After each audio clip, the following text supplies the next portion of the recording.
Hello students, कैसे हैं आप लोग। तो आज हम एक नया चैप्टर शुरू करने वाले हैं। चैप्टर का नाम है मॉलिक्यूलर बेसिस ऑफ इनहेरिटेंस। जैसे कि आपको मालूम है कि दो सेपरेट कॉपी बनाने के लिए मैंने आपसे बोला है। एक वो जिसमें आप नोट्स उतारते हैं और दूसरा वो जिसमें आप प्रैक्टिस क्वेश्चन करते हैं। तो प्रैक्टिस क्वेश्चन करना एक डिफरेंट टास्क है और नोट्स को समझना और कॉपी करना एक डिफरेंट टास्क है। जब ये दोनों मिलते हैं तो बच्चों के फिर नंबर आते हैं। तो चैप्टर का नाम है molecular basis of inheritance. Inheritance क्या है वो आप जान चुके पहले ही। जब पेरेंट्स से चिल्ड्रन में या नेक्स्ट जनरेशन में कोई कैरेक्टर ट्रांसफ़र होता है तो उस फिनोमिना को इनहेरिटेंस कहते हैं। और इस चैप्टर में हमें समझना है कि what is the molecular basis of inheritance, यानी कैसे ट्रांसफ़र होता है एक कैरेक्टर दूसरे एक जनरेशन से दूसरी जनरेशन में। तो what is DNA. DNA is a genetic material. DNA एक जेनेटिक मटीरियल है of all the prokaryotic and eukaryotic organism. आप जानते हैं कि दुनिया में दो ही तरह के ऑर्गेनिज्म हैं, दो ही तरह के सेल होते हैं, एक प्रोकैरियोटिक और एक यूकैरियोटिक। तो जिनमें प्रोकैरियोटिक टाइप ऑफ सेल होता है उनको प्रोकैरियोटिक ऑर्गेनिज्म कहते हैं, और जिनमें यूकैरियोटिक टाइप ऑफ सेल होता है उनको यूकैरियोटिक टाइप ऑफ ऑर्गेनिज्म कहते हैं। तो डीएनए क्या है? जेनेटिक मटीरियल है दोनों तरह का ऑर्गेनिज्म के अंदर। It stores all the information related to the life of an organism. एक ऑर्गेनिज्म के अंदर लाइफ में जितनी भी इंफॉर्मेशन उसे लाइफ के लिए चाहिए वो सारी की सारी डीएनए के अंदर स्टोर रहती है। Owing to this unique property of replication it and enables the organism to reproduce. यानी ये जो प्रॉपर्टी है, इस प्रॉपर्टी के कारण ऑर्गेनिज्म रिप्रोड्यूस कर पाता है, क्योंकि वो रिप्लिकेट कर सकता है, इसीलिए उसकी एक यूनिक प्रॉपर्टी है। This is called reproduction. It is a carrier of genetic information. ये कैरियर है, यानी कि ये लेके चलता है जेनेटिक इन्फॉर्मेशन को, एंड ट्रांसमिट करता है कैरेक्टर को from one generation to another generation. DNA is a macro molecule. इस बात को ध्यान रखना है, ऑब्जेक्टिव क्वेश्चन है, पूछ सकते हैं आपसे कि ये माइक्रो है या मैक्रो है, तो आप बोलते हैं एक मैक्रो मॉलिक्यूल है ऑफ हाई मॉलिक्यूलर वेट, और उसका मॉलिक्यूलर वेट भी काफ़ी ज़्यादा है। वाटसन और क्रिक ने 1953 में प्रपोज किया था double helical structure of DNA molecule. ये मॉलिक्यूलर बेसिस ऑफ इनहेरिटेंस में डीएनए का इंट्रोडक्शन है। Now what is the structure of DNA. DNA का स्ट्रक्चर क्या होता है वो आपको समझना है। डीएनए एक पॉलीमर है। DNA is A polymer of nucleotide. किसका? न्यूक्लियोटाइड का। कुछ टर्म्स ऐसी हैं जो लेक्चर पढ़ते पढ़ते आपको समझ में आनी शुरू हो जाएंगी, तो फिलहाल आपके लिए न्यूक्लियोटाइड समझना काफ़ी है। पॉलीमर का मतलब होता है एक ही स्ट्रक्चर को बार बार रिपीट होना। The nucleotide is DNA in DNA are known as deoxyribo nucleotide. तो डीएनए के अंदर इसको डीऑक्सीराइबो न्यूक्लियोटाइड कहते हैं, न्यूक्लियोटाइड्स को। वैसे अगर आरएनए होगा तो राइबो न्यूक्लियोटाइड कहेंगे, इसको डीऑक्सी हटा देंगे इसका। ये डीऑक्सी का मतलब क्या है, राइबो न्यूक्लियोटाइड का मतलब क्या है, न्यूक्लियोटाइड का मतलब क्या है, ये आपको एक एक करके सारी इन्फॉर्मेशन क्लियर होती चली जाएगी। तो जितना आपको बताया जा रहा है थोड़ा सा, क्योंकि इस चैप्टर के अंदर केमिस्ट्री काफ़ी ज़्यादा है, इसलिए थोड़ा थोड़ा करके समझना होता है। तो लिखते रहो बार बार, जब आप इसे पढ़ोगे रिवाइज़ करोगे तो ऑटोमेटिक समझ में आ जाएगा। अभी क्योंकि वर्ड बहुत सारे ऐसे हैं जिनका डिटेल बाद में आता रहेगा, तो इसलिए फ़िलहाल समझना काफ़ी है। तो इसमें 3 जो है कंपोनेंट होते हैं न्यूक्लियोटाइड के।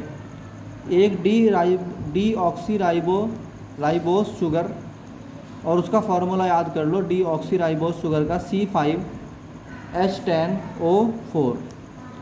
एक होता है इसके अंदर फॉस्फेट का रेडिकल जिसे कहते हैं H3PO4। और एक होता है इसके अंदर नाइट्रोजनस बेस। तो ये 3 पार्ट याद कर लीजिए। बेसिकली न्यूक्लियोटाइड के अंदर आपके पास 3 पार्ट होते हैं। एक जो शुगर का पार्ट है, this is called deoxyribose sugar C5H10O4। दूसरा होता है phosphate radical, that is H3PO4। और तीसरा होता है नाइट्रोजनस बेस। आप इस तीनों को पहले याद कर लीजिए कि तीनों मैंने क्या नाम याद करवाया आपको। पहला क्या बोला मैंने, डीऑक्सीराइबोस शुगर जो कि C5H10O4 है। दूसरा होता है phosphate radical, that is H3PO4। And the third one is one nitrogenous base.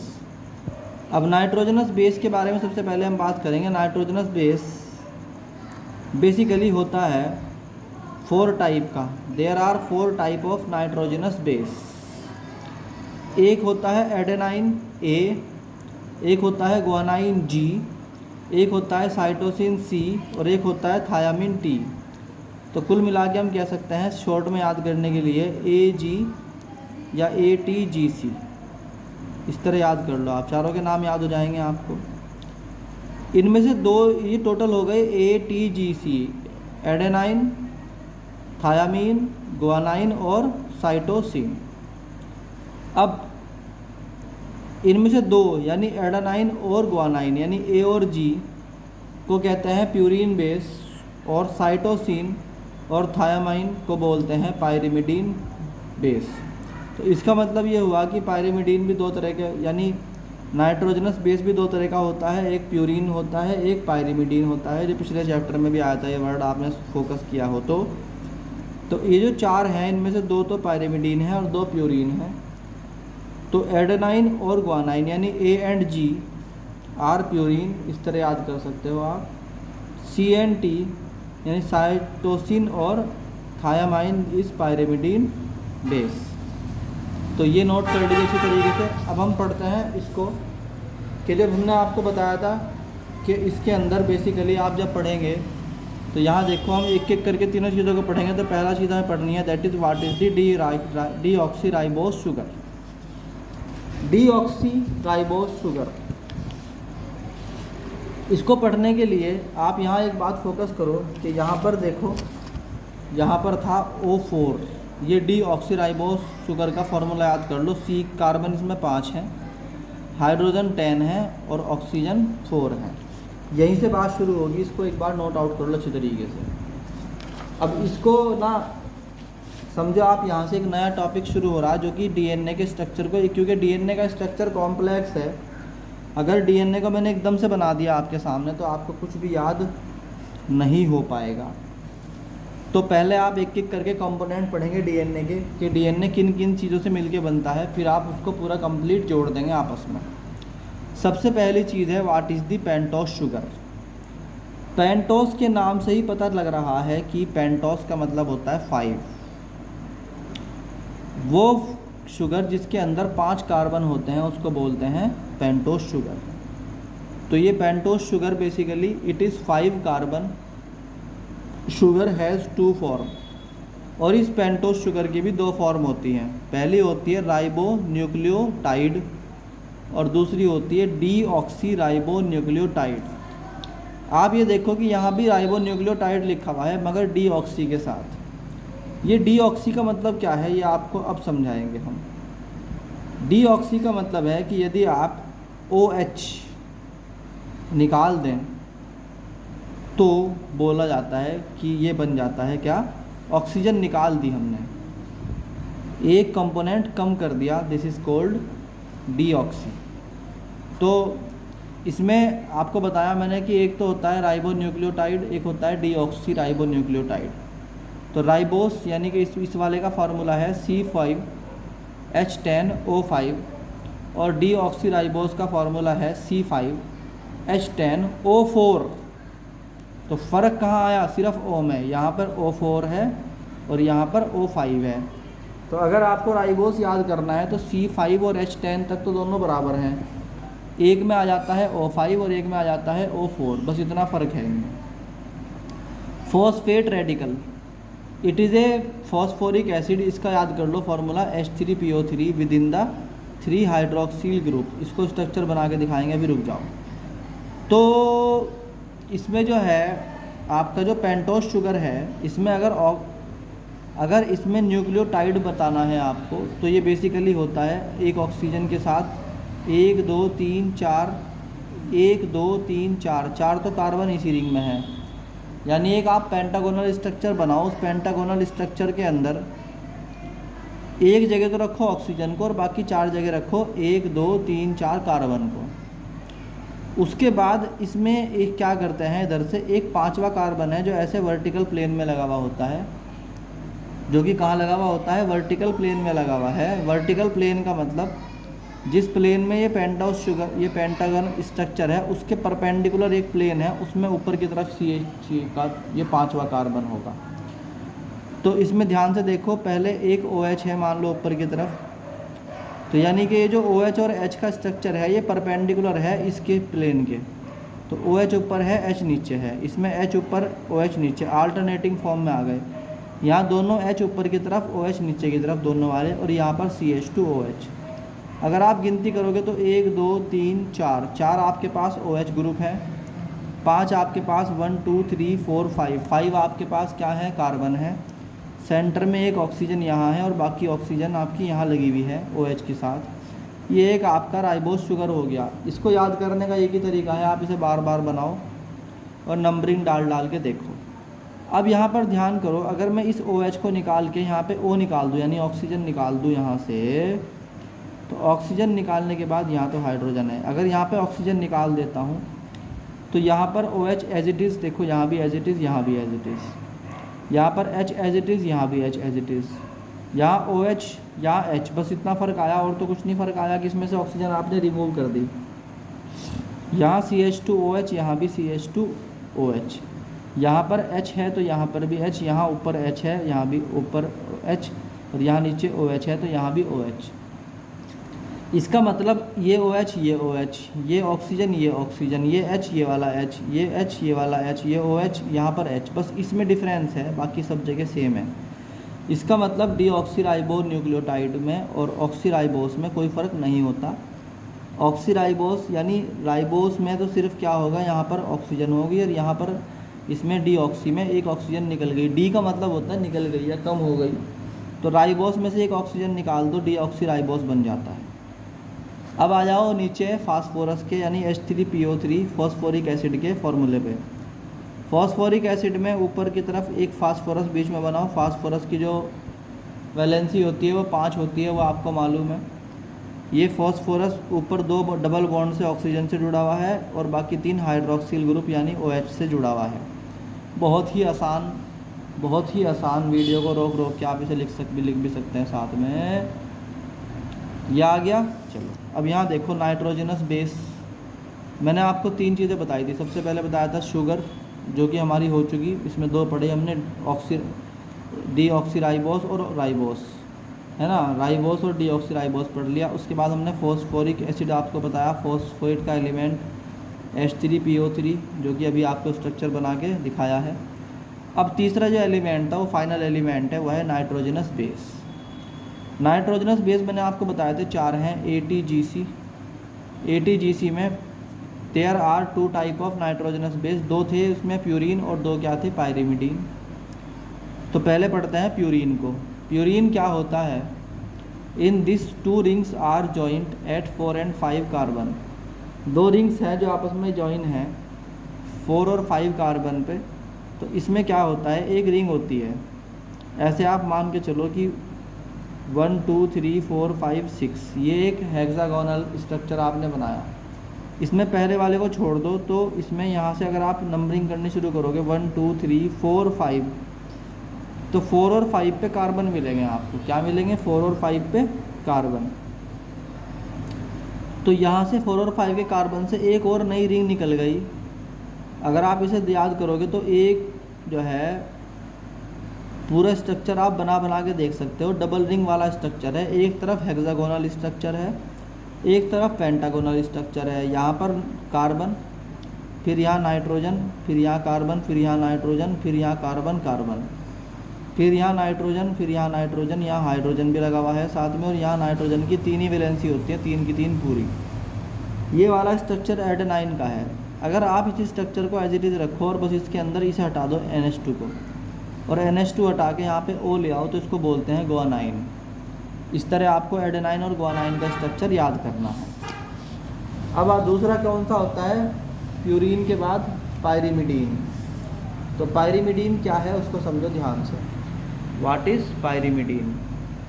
Pyrimidine it is A 3 type, ये 3 तरह का होता है। इसमें वही स्ट्रक्चर है, बट यहाँ पर आपको याद करना है कि यहाँ पर डबल रिंग का स्ट्रक्चर बोलो भाई नहीं है, यहाँ सिंगल रिंग स्ट्रक्चर है। इसमें आप याद कर सकते हो कार्बन के ऊपर एक अमीन ग्रुप जुड़ा हुआ है, आल्टरनेट फॉर्म में एक नाइट्रोजन, फिर कार्बन के साथ एक ऑक्सीजन, फिर नाइट्रोजन, फिर कार्बन, फिर कार्बन। दूसरे वाले स्ट्रक्चर में NH2 हटा के ऑक्सीजन लगा दे तो NHO, यहाँ फिर कार्बन एज इट इज़ रहेगा, बस यहाँ पर एक क्या आ जाएगा, मिथाइल ग्रुप आ जाएगा यहाँ पर, इसे बन जाएगा मिथाइल ग्रुप के आते ही यहाँ बन जाएगा थायामीन। और अगर आप जो है इस वाले मिथाइल ग्रुप को भी हटा दो और इसमें से यानी थायामीन में से, तो क्या बन जाएगा, यूरेसिल। तो अगर आपको याद करना है तो सिंपल साइटोसिन याद कर लो, साइटोसिन याद करके इसमें अमीन ग्रुप को हटा के ऑक्सीजन लगा दें और मिथाइल ग्रुप जोड़ दें तो बन जाता है थायामाइन। और अगर फिर उसके अंदर से मिथाइल ग्रुप भी हटा दो तो बन जाता है यूरेसिल। बहुत आसान है। इस तरीके से आपको स्ट्रक्चर याद करने होंगे, लिख लिख के याद कर सकते हैं आप इनको। Now what is the difference between the purine and pyrimidine? What is the difference between purines and pyrimidine? तो इसका स्ट्रक्चर याद कर, इसका डिफरेंस याद करना है आपको। इसमें जो ये जो डिफरेंसेस है उसे याद करना है हमें।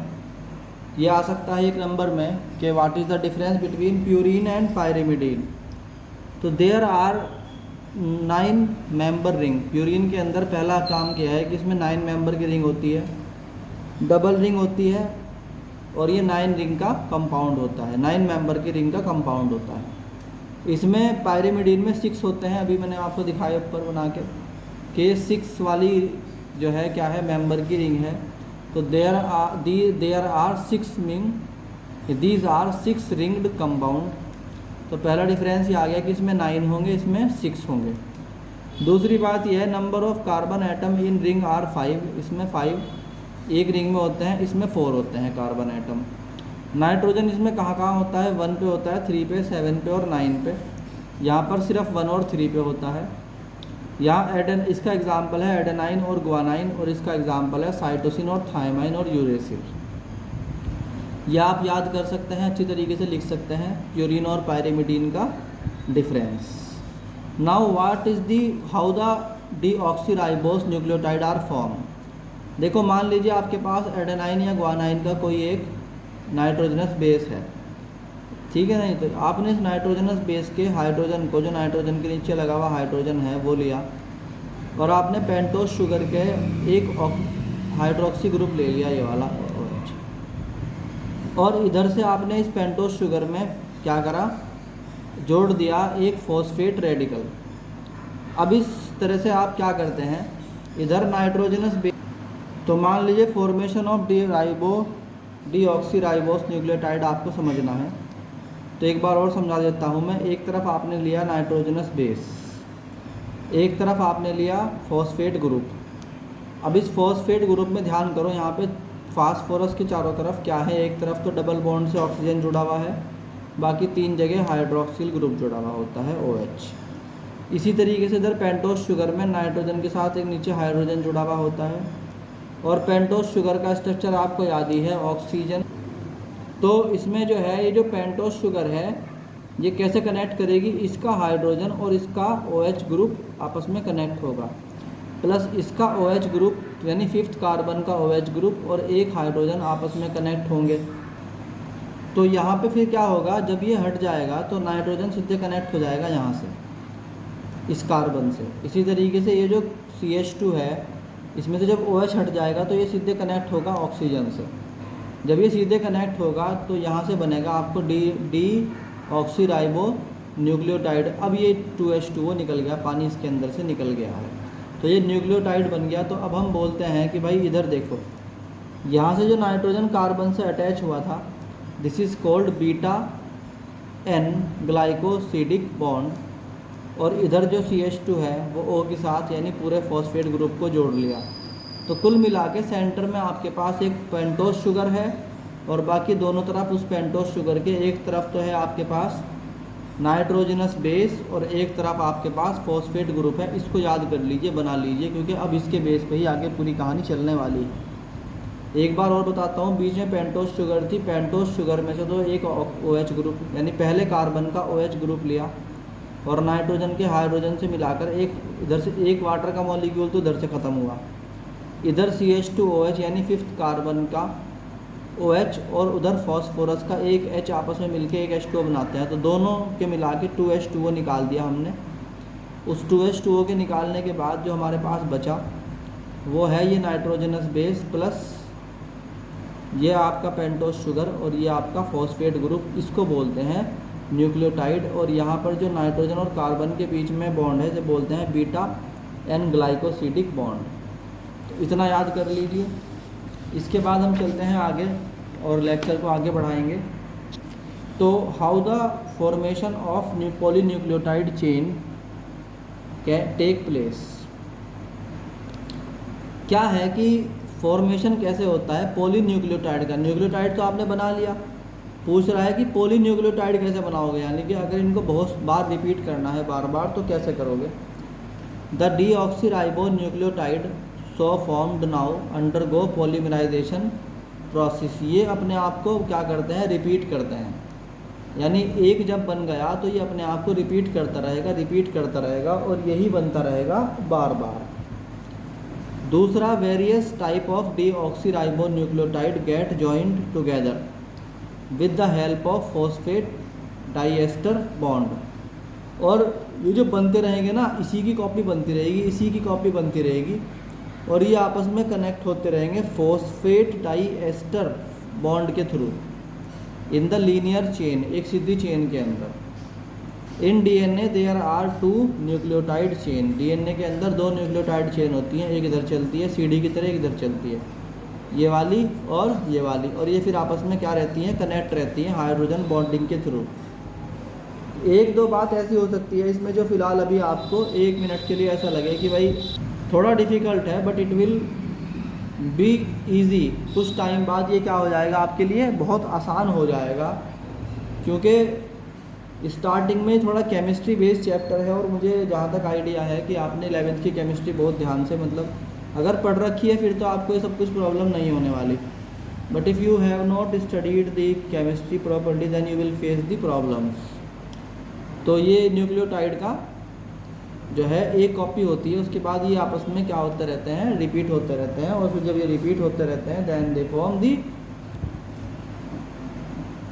क्या चेन। वो चेन में 2 डबल की चेन होती है, एक इधर चलती है एक इधर चलती है।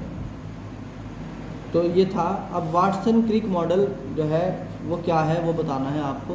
What is the Watson Crick model of DNA। Watson Crick model जो है वो 1953 में दिया था और ये DNA का मॉडल है, पेपर में लिखने के लिए आता है इसी तरह से, what is the Watson Crick model of DNA, यानी DNA का स्ट्रक्चर क्या है, DNA कैसा दिखाई देता है, उसके लिए एक स्ट्रक्चर बना के दिखाया। This is called Watson Crick model. पहले मैं आपको स्ट्रक्चर दिखा देता हूँ। स्ट्रक्चर ये कहता है कि भाई DNA कुछ इस तरह का होता है कि इसके अंदर पेंटोस शुगर ऐसे होती है, इधर और इधर दोनों तरफ, इधर भी इधर, इधर भी इधर भी, इधर भी इधर भी, इधर भी इधर, यानी इस तरीके से पेंटोस शुगर होती है बहुत सारी, इधर भी इधर भी। जैसे लैडर होती है ना लैडर, तो लैडर की तरह इसमें भी पेंटोस शुगर होती है ऐसे, ठीक। इधर इस पेंटोस शुगर में अटैच होता है नाइट्रोजनस बेस, इस वाली में भी होगा। दोनों एक दूसरे की तरफ इस तरह से होंगे कि आपस में एक दूसरे के साथ हाइड्रोजन बॉन्ड के साथ कनेक्टेड रहें। ये भी नाइट्रोजनस बेस है, ये भी नाइट्रोजनस बेस है, ये भी। तो हर शुगर पर एक नाइट्रोजनस बेस लगा हुआ है अंदर की तरफ, इसमें इधर की तरफ और इसमें इधर की तरफ, ताकि ये आपस में बॉन्ड बना सकें। इस बॉन्ड को हाइड्रोजन बॉन्ड कहते हैं। इस बॉन्ड को क्या बोलते हैं बच्चों, हाइड्रोजन बॉन्ड बोलते हैं।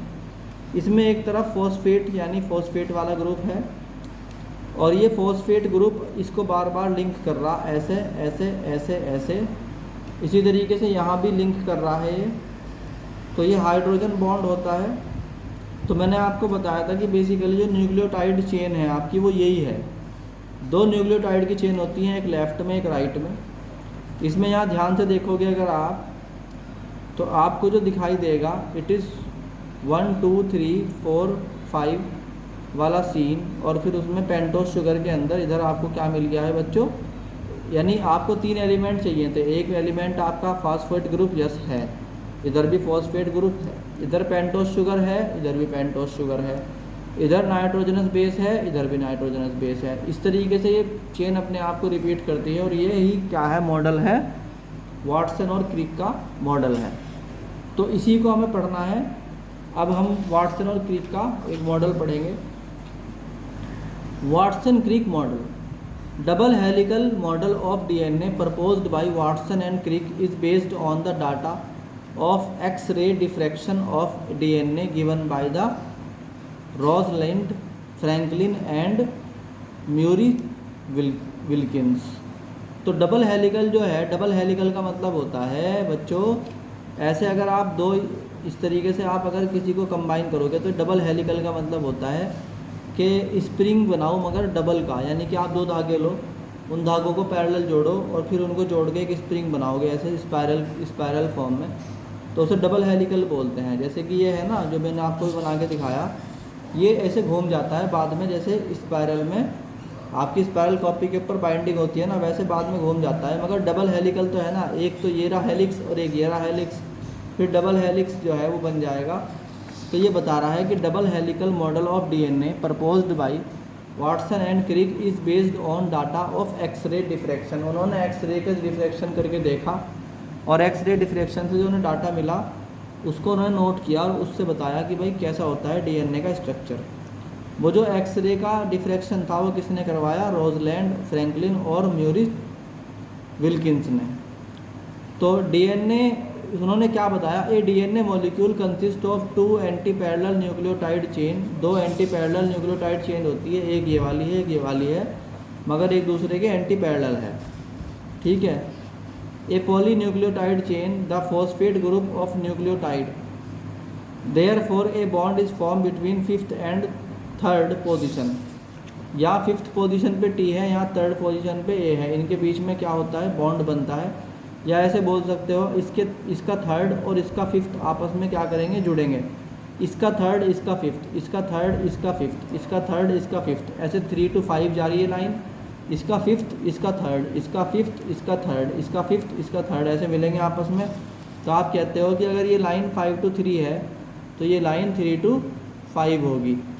तो ये बता रहा है कि therefore a bond is form between 5th and 3rd position of 2 sugar molecule, the nitrogenous base of bond है ना, chain by joined by the hydrogen bond. और ये जो आपस में जॉइन होंगे ये किससे होंगे, यानी ये आपस में तो हो गए फास्फोरस के थ्रू 3 to 5 वाले स्ट्रक्चर में, और ये जो आपस में कनेक्ट होंगे वो किसके थ्रू होंगे, हाइड्रोजन बॉन्डिंग के थ्रू। यानी आप ये समझ सकते हैं 2 अलग अलग ऐसे चेन बनती आ रही है ऊपर से, और ये चेन आपस में दूसरे को 3 to 5, 3 to 5, 3 to 5, 3 to 5 या 5 to 3, 5 to 3, 5 to 3 कनेक्ट करती आ रही है। 5 और 3 का मतलब है 5th कार्बन और 3rd कार्बन को आपस में कनेक्ट करते हुए आ रहा है ये फास्फोरस का एलिमेंट, ठीक। तो ये आपस में कनेक्ट करती हुई एक चेन अलग बन रही, एक चेन अलग बन रही। जब ये चेन आपस में अलग अलग बनती है तो आपस में जॉइंट होती हैं, तो हाइड्रोजन बॉन्डिंग के थ्रू होती हैं। कौन जॉइंट होता है, ये, यानी नाइट्रोजनस बेस, ये नाइट्रोजनस बेस आपस में कनेक्ट होते हैं। तो ऐसे हम यहाँ बताते हैं कि nitrogenous base both chain are joined by the hydrogen bond form double helix of DNA. Both chain यानी स्ट्रेंड, चेन को स्ट्रेंड भी कहते हैं, फॉर्म में स्पाइरल डबल हेलिक्स। स्पाइरल का मतलब ऐसा स्ट्रक्चर, एस वाला, ऐसे ऐसे ऐसे ऐसे है ना, ऐसे स्ट्रक्चर बनेगा। Spiral double helix by coiling the right hand direction, जैसे आपने राइट हैंड डायरेक्शन में घुमाया हो। They form spiral staircase like structure, जैसे आपने कभी कभी देखे हो लोहे के जीने होते हैं ना, जो दुकानों में या बाहर मार्केट की तरफ या घरों के अंदर लगे हुए होते हैं, वो स्पाइरल स्टेयर केस होते हैं। इसका मतलब वो जैसे जीना ऊपर से आ रहा हो ना, और दोनों तरफ क्या होता है, रेलिंग होती है, बीच में कुछ क्या होता है जिन पर आप पैर रख के चलते हैं, वो जॉइंट होते हैं। ऐसे यहाँ जो 2 तरफ की रेलिंग है वो तो ये न्यूक्लियोटाइड की चेन है, ये वाली, और बीच में जो वो जॉइंट है आपस में वो है हाइड्रोजन बॉन्डिंग, और वो जो जॉइंट हो रहे हैं ना आपस में, वो किससे हो रहे, ये भी बात ध्यान रखने की है कि वो जो जॉइंट हो रहे हैं आपस में, वो हो रहे हैं हाइड्रोजन बॉन्डिंग से। और वो कौन हो रहे हैं आपस में, ये नाइट्रोजनस बेस आपस में कनेक्ट हो रहे। तो they form the spiral staircase like structure. In this backbone of the strand is made of phosphate sugar molecule while with based while basis form the step like. तो जैसे मैंने आपको बताया वही बात इंग्लिश में लिखी हुई है कि अगर दो तरफ की रेलिंग लोगे आप तो दो तरफ की रेलिंग तो ये हो गई, और बीच में जो कनेक्शन होता है वो ये हो गया। वही बता रहा है, ये स्टेयर केस टाइप है। इसमें आपस में ladder both stand are parallel to each other. Stand का एक का कोड होगा 5 to 3, तो दूसरे का कोड होगा 3 to 5, इसीलिए इनको एंटी पैरेलल भी कहते हैं। तो बच्चों ये लिख लीजिए आराम से आप, चाहो तो मैं वो दिखा सकता हूँ पहले वाला भी। ये जो था आपका वाटसन एंड क्रिक मॉडल की थ्योरी है, ये वाटसन एंड क्रिक मॉडल। ठीक, यहाँ से आपने पहले ये नोट कर लिया, देन इसको अच्छी तरीके से नोट कर लीजिए, देन इसको नोट कर लीजिए अच्छी तरीके से, और फिर इस डायग्राम को बच्चों आप अच्छी तरह से बना सकते हैं। तो CR जो है वो आपको दिखा देगा सारा, और ये आपका हो गया चैप्टर का आज का काम। तो ये नोट्स लिखते रहो, कितना भी डिफ़िकल्ट काम क्यों ना हो, अगर आप लगातार इसको नोट करते रहोगे तो आपको कोई प्रॉब्लम, बोलो भाई, नहीं आएगी। तो ये हो गया आपका वाटसन एंड क्रिक मॉडल, और अब हम पढ़ेंगे आगे इसके अंदर what is RNA। Thank you.